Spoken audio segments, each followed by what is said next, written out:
Дүкөнгө чейин 20 метр басыш керек дейт. Демек жолубуз 20 экен, 20 метр. Азамат 0,24 км/саат ылдамдыкта 4 мүнөт жүрдү дейт. 0,24-тү метр секундага айландыралы, метр минутага айландыралы, 4 мүнөт жүрдү дейт. Анда 1000 метр 60 мүнөт болот, чынбы? Могул экөөнү кыскартам. Анан муну 100гө көбөйтсөм 24 бөлүнгөн 6 болот. 24-тү 6-га бөлүп койсок 4 болот, Значит, 4 метр. 1 мүнөтүдө 4 метр басат экен да. 4 мүнөт жүргөн болсо 16, 4-чөдө 4, 16 метр жүрүп койгон болот. Ошондо 16 метрди басып өткөн болсо, жолдун канча бөлүгүн дагы басыш керек? 16-ны басып өттү. Ушул 16 20-га бөлө турган болсом, да канча пайыз калды деген сөз да. Ошондо 20-дан 16-ны кемитип туруп, анан 20-га бөлүп койсом,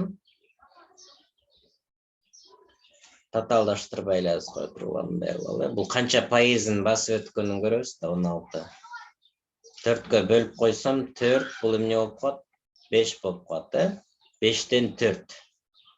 5-тен 4 бөлүгүн бүтүп атат. Дагы 5-тен 1 бөлүгү калып атат да, ошондо.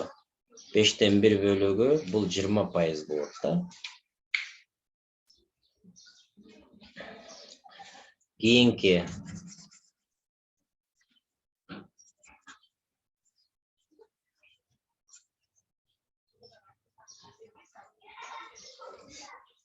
Чычкан 20 метр секунда ылдамдык менен чуркап чыкты дейт. 3 секундтан кийин дейт. 20-ны 3-кө көбөйтсөм эмне болот? 60 метр жол болуп калат, чуркап чыккандагы аралык. Ошол эле жерден мышык 30 метр секунда менен. Чычкан 20 менен качып баратат. Мышык болсо 30 метр секунда. 30-тан 20-ны алсам 10 метр секунда болот, 60-ты 10-го бөлүп койсом 6 секунд болот. Чычкан чуркап чыккандан кийин канча убакыт өткөндөн кийин мышык кубалап жетет? Бирок жооп 6 болбойт да, себеби мышык 6 секундда кубалап жетет дейт.